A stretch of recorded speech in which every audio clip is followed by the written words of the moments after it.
Hey everybody, what's going on? Hexlex here. I got another Master Duel video for you all. So, today we're coming back to Punk for our Season 20 deck profile. And I know some of you might be thinking, didn't you just cover this deck last week and you're already doing a new deck profile? Well, one, I have actually made changes to the deck as I've been learning it quite a bit in the time since I have even posted that last deck profile.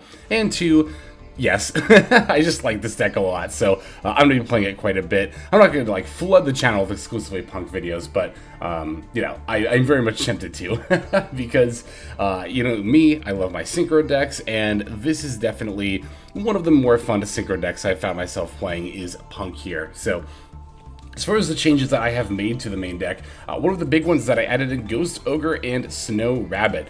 This card has not seen a lot of play recently. In fact, the really only time I think this card saw a lot of play in the meta, like a notable amount, was when sprites were big, right?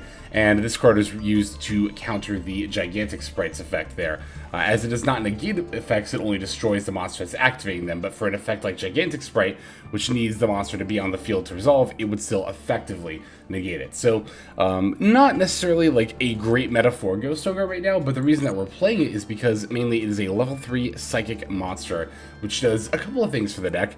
One of the main things that it can do is be searched off the Punk Jam Dragon Drive. I don't find myself summoning this monster honestly really at all in this particular variant because we actually have, in my opinion, a better level 8 to go into in the Chaos Ruler. So normally pure Punk decks, like pure Punk decks that aren't even playing like that many Bystials or Assault Synchron, right? They'll go into the Jam Dragon Drive to get a search for another level 3 Psychic, if not the Ghost Ogre, another Punk monster, and potentially a draw off the Extreme Session if you've got that in play as well.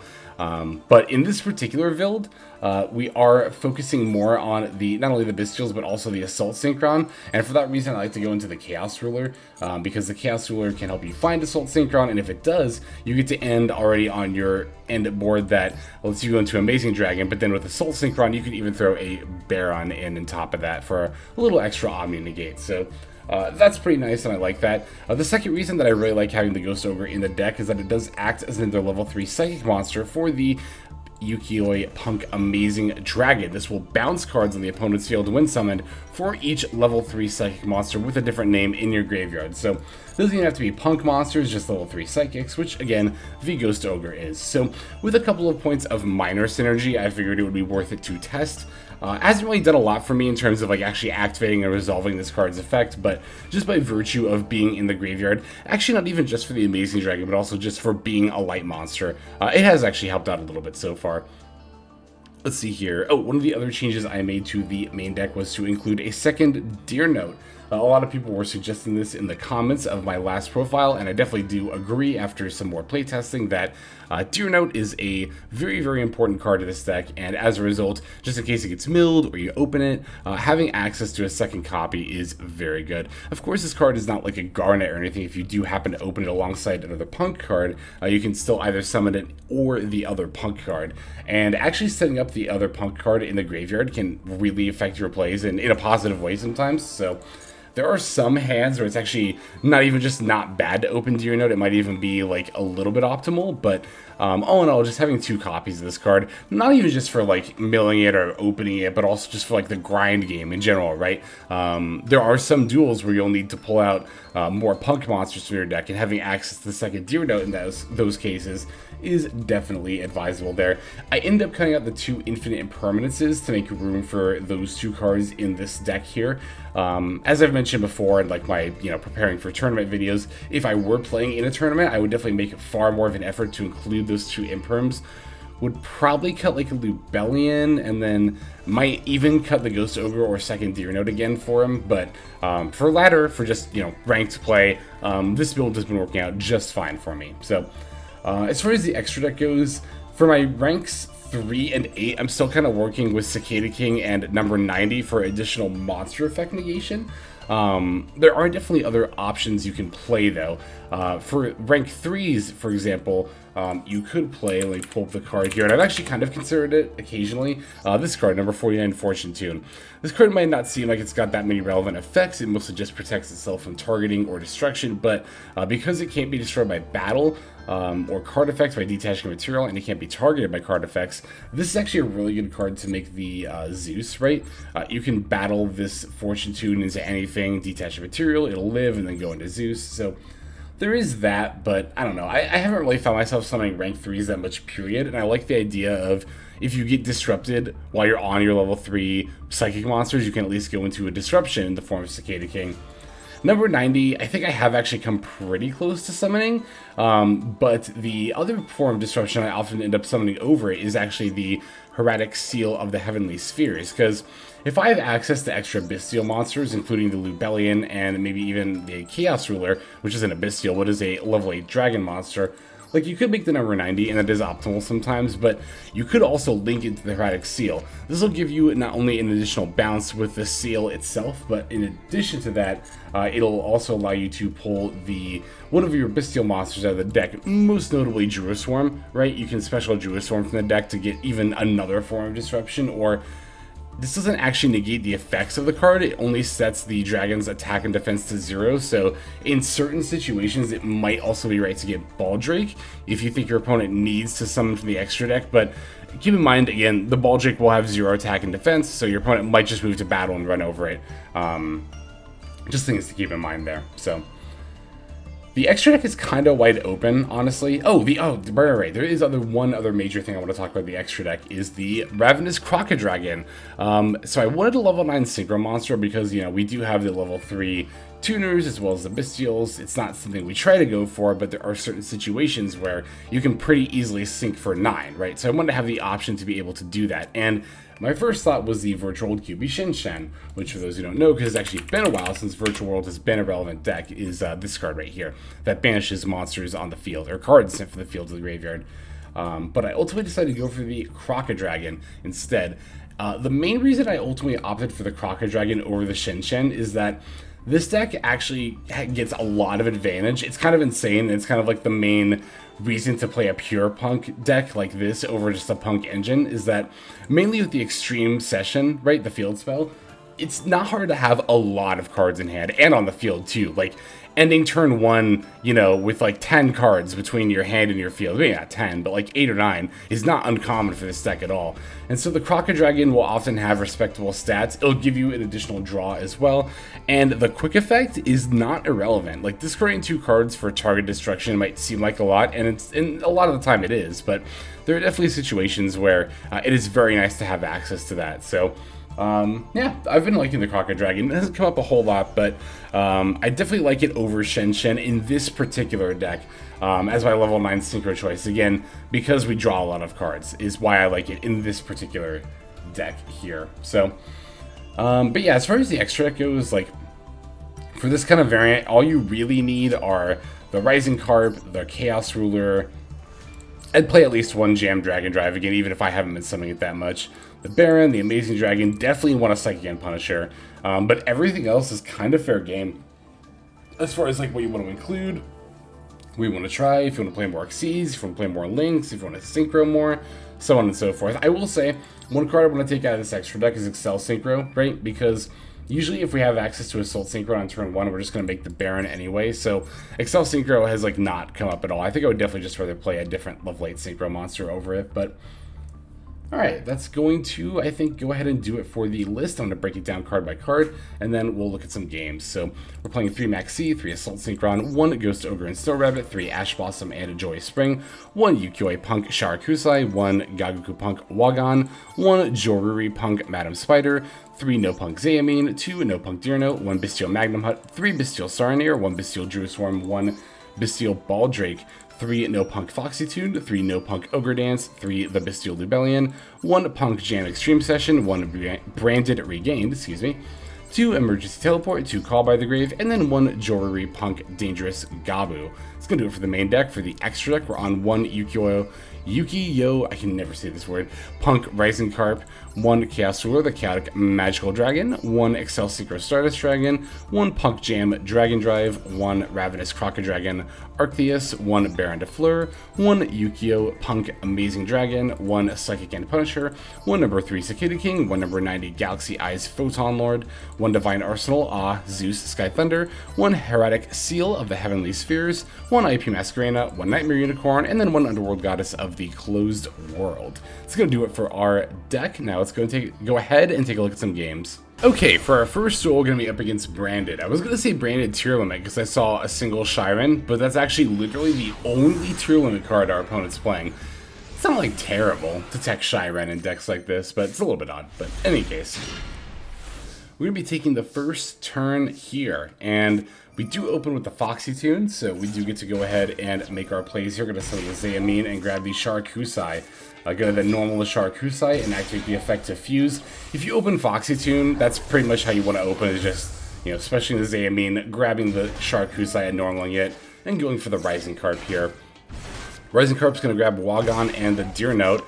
I'm going to grab Wa Gon here for the field spell. So I want to actually point this out real quick, because I'm going to do this differently in later games, and I'll talk about it there too, but the tuner you summon off of Rising Carp, at least for me, it just depends on what the rest of my hand and, you know, board slash field situation looks like. So here I could have either gotten the Wa Gon, or I guess I couldn't have gotten the Madam Spider, right, because I opened her. Yeah, she's already in hand, but sometimes it's kind of difficult to know if you want to get the Wa Gon or the Madam Spider to search for the spell or the trap card. I usually look at the rest of my hand and see if it's more gas or disruption.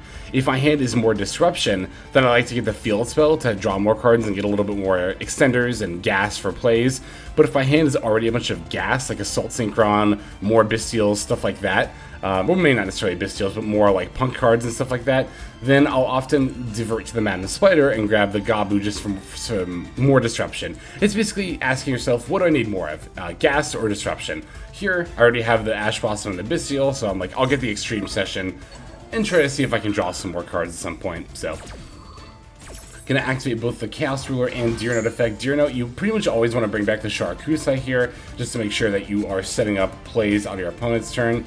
The Chaos Ruler is going to excavate the Baldrake, and not a whole lot else here, but I am going to go ahead and summon this Baldrake, banishing the Ghost Ogre. This way I get to extend a little bit. I get to summon the Madam Spider, which will not only let me add the Dangerous Gabu, but also draw a card off of the field spell. I'm then going to sink the Spider in the Baldrake in order to go for the Crocodragon. This is kind of a prime example of why I like having Crocodragon in this extra deck, right?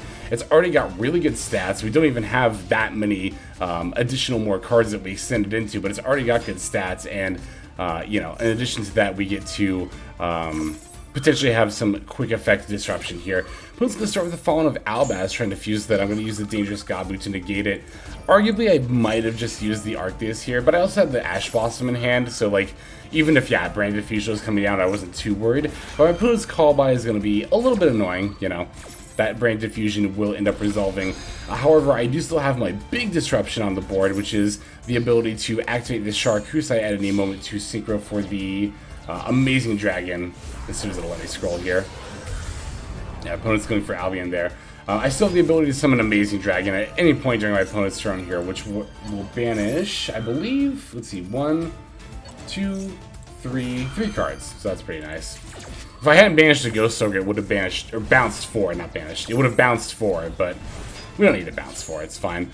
Opponent is going to end up going for the Albion effect, but because I actually had 2 Bystial monsters in hand, I got to banish both of my opponent's Albazes, which made that very, very awkward for them. They then had to fuse for the Dragoseppelia, because the thing is, right, the effect to fuse has already been activated, so by removing the materials, you're not negating the fusion, you're just very much limiting what your opponent is able to fuse for, and they have to resolve the fusion effect. They don't get an option not to once it's been activated, so they have to go for Dragoseppelia here. Unfortunately, because it's Dragoseppelia, that does actually negate my Sharakusai, and I can't go for Amazing Dragon here. But at the same time, like, I've already got so much advantage on my opponent, like, yeah, they're just going to concede, because there's no conceivable way they could come back from this. So, Very nice. All right, that's how a pretty typical turn 1 punk board goes, or turn, I guess, goes. Towards the end with the Crocodragon and something the Bystial and the Madam Spider. That was a little bit irregular just based on what was in my hand, but as you can see, the Crocodragon, I mean, we didn't use the disruption effect. We did have the option to. Arguably, I should have used it against the Albaz. I think that might have been better than the Gabu, but at the same time, I liked a lot of the cards in my hand, like the Bystials and the Ash Blossom. Definitely wanted to keep those, so, you know. Either way, we definitely still have some more games to look at, so let's go straight into those. All right, here we're going to be up against pure Tearlaments. It's a pretty standard tier build. They're playing Diviners, so yeah, I mean, you know, relatively standard fare stuff here. All right, we're going to be taking the second turn this time around. Got a pretty good opening hand, though. We have the Maxx for our opponent to fire off during the draw phase, and look at the rest of our hand. It's got a lot of live Punk cards and an Assault Synchron, so, you know, I'm definitely okay with it. I've also definitely noticed that, like, with Punk cards, it definitely seems to be better the more you open, at least in my experience, right? Especially with playing the second Deer Note, because Deer Note definitely wants you to have more Punk cards in your hand, so... You know, if I open hands like this, where it's one piece of disruption and then just all Punk cards, that's actually completely fine with me. So yeah, opponent's going to go for the pretty typical Tearlament under Maxx play of just making kick close, grabbing and setting Slick, and then passing. Our hand's looking phenomenal now, even drawing a Saronir off the top of the deck here, going to, of course, fire that off against this Ravenous. Opponent is still going to get to, at some point, use Slick to send kick close and mill 5, so you have to be mindful of that, and yeah, I imagine that's coming here when the Amin is activated. I found that my opponent was using the disruption, I don't know, I guess the Slick against the Amin is not like a bad call, but I don't know. Against Punk, it can actually be kind of difficult to know when to use your disrupt. Ugh. Here my opponent milled Kelbeck and Mudora. Mostly the Kelbeck is what annoys me here, but let's see if they end up hitting. If I remember right, they actually kind of whiff, if I recall correctly, on this Kelbeck. Oh no, never mind, I did not recall correctly at all. They hit 2 Fuser names. They also had a Vysis? I don't remember this at all. I don't remember seeing this in the deck when I glanced at it either. Opponent's actually playing Vysis in their deck. That's kind of cool, actually, I won't lie. Okay, so here comes the Rolcolos. And the Meta Noise gets to activate, and the Rhino Heart. So yeah, opponent's going full tier mode right now. But, I mean, if you look at the hand here, like, you know, I haven't really committed really much of anything to the board just yet, relatively speaking. Alright, so now that I have priority passed it back to me, rather, I'm going to start by summoning Lubellion, sacking off Saronir. This will allow me to set the Branded Regained. Okay, I actually want to talk about this for a second. So, I use the Jam Extreme Session effect here to summon a Punk monster from hand, and I banished Madam Spider. That was actually, I don't know about huge, but that was definitely a relevant misplay, because I should have banished the Gabu, because that's now one less level 3 Psychic monster in my graveyard to bounce cards on my opponent's field, and I definitely would like to have as many in there as possible. So, minor misplay on my part, but I don't think it's ultimately going to end up mattering. Speaking of misplays, my opponent using the Rolcolos here on the field spell, I think that was a huge misplay, honestly. Like, I don't know, have I committed my normal summon? I think I have. Okay, I have committed my normal summon, to be fair, so maybe my opponent's expecting that I'm not going to really have plays beyond this. But at the same time, like, I don't understand why you wouldn't bounce back one of my monsters. Like, I can very easily Synchro here already, and even Amazing Dragon for the 2 here to bounce Rolcolos and Kaleidoheart would definitely be very detrimental to my opponent. But now that I know they're out of disruption, now I get to just do whatever I want. And like I said, my hand is like all gas here, so I'm gonna make a Baron before sinking for the Chaos Ruler. Getting both the Chaos Ruler and Deer Note Fs here. Going for the Wa Gon. Not really any reason to, other than that, I don't know. There's not really a reason to go for the Amin either. Both effects have already been used this turn, so... Plus the field spell's gone. I don't have anything left to add with Wa Gon anyway. Druiswarm draw is pretty nice here. It's actually going to be needed because this Tearlament Scream is going to keep me barely out of lethal range otherwise. Because, yeah, the Chaos Ruler is going to come back here. And because of the Scream... Oh, no, sorry. Well, you know, yeah, my opponent's going to try to use Mudora, but I've got the Baron, that's right. But because of the Scream, even with all three of those monsters out, Baron, Amazing Dragon, and Chaos Ruler, I'm actually still 500 points short. But again, thankfully, we excavated this Druiswarm off the top of the deck that's going to provide the last bit of damage we need just to swing in for lethal here. So there's boom, 2, 3, and finally, Chaos Dragon. There we go. Very, very nice. So yeah, even though our opponent managed to get off like all of their tier limit plays, I think that came down to poor timing of disruption on their part. They really went out of their way to target my Jam Extreme session in terms of both negating and removing it, when that is far from like the main card I need to make plays when it comes to playing with Punk. So yeah, very nice. We have a couple more games to look at. Let's go straight to the next one here. All right, got another tier limit player that we are up against here. Let's go straight into this game here. Yeah, I played these games right after ladder reset, so definitely gonna notice a lot of highly competitive decks right at the start of the season here. So let's start by activating the Lubellion. I do want to do this before the Foxy tune because I just want to check for Ash Blossom. I really need the Foxy tune to resolve here. Opponent does not have Ash Blossom, they have Maxx, but thankfully I have Ash Blossom for the Maxx, so there we go. Just going to go ahead and pitch the Ghost Ogre here. Definitely the worst card out of my hand for the Foxy tune. Yep, there's the Amin. Amin F to add the Sharakusai, normal the Sharakusai. Again, pretty typical stuff, just going for the Rising Carp. If you are looking for a choke point for this deck, if you have a way to negate the Rising Carp effect, that's brutal. Here, look at that. All I would have had left is Assault Synchron and Magnamhut. I mean, I could have had plays with that, but yeah, negating the Rising Carp effect is like the hugest choke point for punks if you are looking for one. Otherwise, negating the initial Zamin isn't bad. It just doesn't guarantee that they're not going to have plays. But negating the Rising Carp will absolutely guarantee, unless they happen to be holding other cards for plays, will absolutely guarantee that they just do not have anything left. Alright, so because we have the Assault Synchron, again, we get to make the Baronne in addition to our regular end board. Oh, and here I think actually we get to go for the big end board, which has the Baronne, the Amazing Dragon set up, and then on top of that, the, we're going to step the, yeah, we are going to step the Erratic Seal here as well. So sacking the Chaos Sword to bring back Lubellion, Assault Synchron will then bring back the Chaos Sword from the banished pile. Lubellion F to set up the Branded Regain to get us summon this Magnamhut here to get an extra draw, as well as put an additional body on the board and get a search off the Magnamhut as well. So that's all very nice. And then yeah, I'm just going to go ahead and link off the Magnamhut and the Chaos Ruler in order to summon, as I mentioned before, the Erratic Seal of the Heavenly Spheres. So again, this will not only give me an additional bounce, but also on top of that, the Erratic Seal can pull the Druiswarm out of the deck. So then I have more disruption in the form of that as well. So let's go start by activating Shiren, pitch Murley. Murley is going to activate, and the Shiren, they milled both actually. And they're using both effects here, but unfortunately for them, I actually have not just one, but two Bystial monsters in hand, so, you know, I'm just casually opening everything. It is what it is. So there's already two of their fuser names gone, and I haven't used any of my onboard disruption yet, so.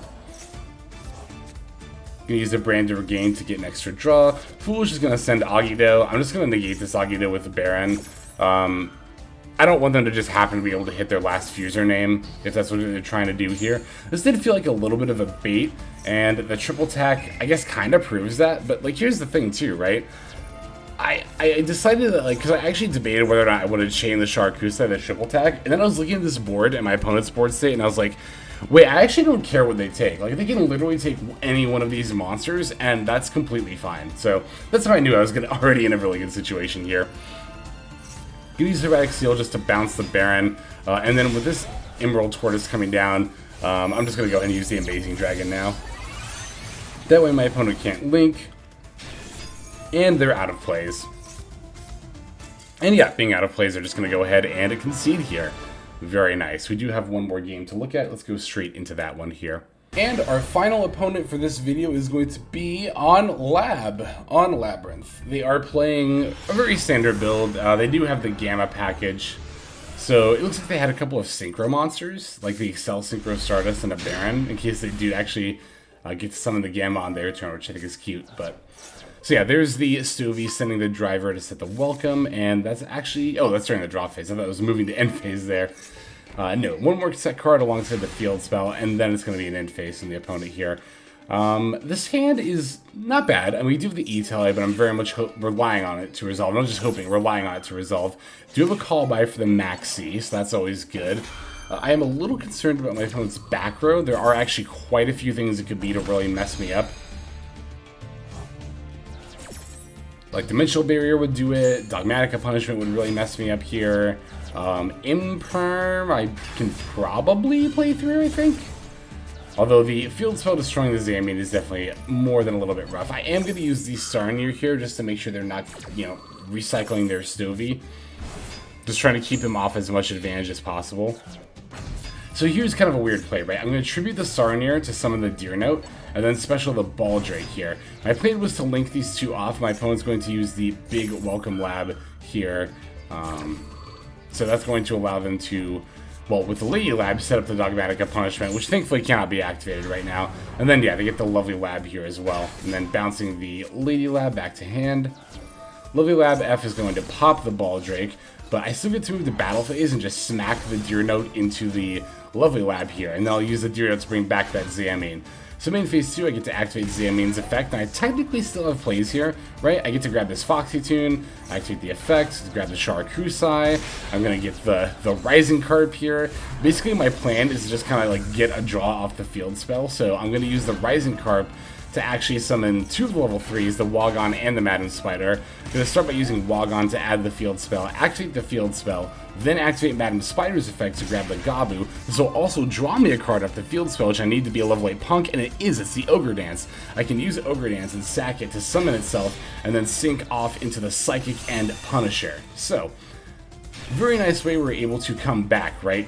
Psychic and Punisher is a very difficult card for Lab to be able to out, and especially in this case where we had almost nothing, to be able to make it here is pretty rad. However, I threw this game so hard, I splattered it right against the wall, because I mistakenly remembered that Psychic and Punisher's effect. I thought it was to banish a card you control and a card your opponent controls. I was hoping to banish the Gabu in my opponent's Lovely Lab, but then after I activated it, I realized, wait, I have to banish a monster I control. Wait, I have to banish my own Psychic and Punisher. And then I just hit them with the shame concede. So, you know, even the best laid plans, right? Even the best laid plans. No, I was a little bit bummed about that because I was like, I even had such a good comeback moment there. And really, I don't think Lab has outs to Psychic and Punisher. Most Lab decks, I'm pretty sure, just do not play one. But alas, it's all good. It happens to the best of us. These minor misplays. Yeah, I mean, not minor. That was a major misplay. That literally cost me the entire duel. But it's just one game on ranked, so that's why I call it minor. It's ultimately not that big of a deal, but hope you all got a laugh out of it, at least. I know I did. That's going to go ahead and do it for these games, though. Thank you all very much for watching. Let's just go ahead and move now to our outro. Alright everybody, thank you so much for watching all the way to the very end of the video like this. That means a whole lot to me. Not just personally, but it's also a great way of supporting the channel as well. If you're interested in supporting the channel in other means, you can of course feel free to comment and or subscribe right here on YouTube. I'm always looking to the comments section. You guys leave some pretty awesome feedback as far as like constructive criticism goes when it comes to deck building, gameplay, channel content, all that stuff. So feel free to leave your opinion down there. I will be sure to take a look at that there. And then subscribing is going to be the best way to get notifications of when these videos drop. That does happen every day, by the way, so if you're looking for daily Master Duel content, you've come to the right place. And there are more places where you can get some daily Master Duel content. If you check out the description below, follow the top link over to my Patreon page. There for just $5 a month, which is as much as you pay for a booster pack. You'll find a lot more value than a pack full of filler over there. We've got some previews for content upcoming here on the channel. We've got some exclusive games that are only posted over on Patreon over there. We've got some Q&As, and then you can also have your name featured in this lovely credit sequence where I thank all of the people who are helping contribute over there on Patreon. It's a huge support to the channel, and it really means a lot as well. So thank you everyone who is donating that is featured here on screen. And again, you know, it's not just a pure donation, you do get some more daily Master Duel content over there just for being a part of the Patreon. But I think that's about all the time that I have for today's video. Once again, I just want to thank you so very much for sticking all the way to the end of the video. Again, it just means a lot, as I do put a decent amount of work into getting these videos out every single day. But that's about all the time that I've got for now. So without further ado, this is Accel. I'm signing out, and I hope you have a fantastic day.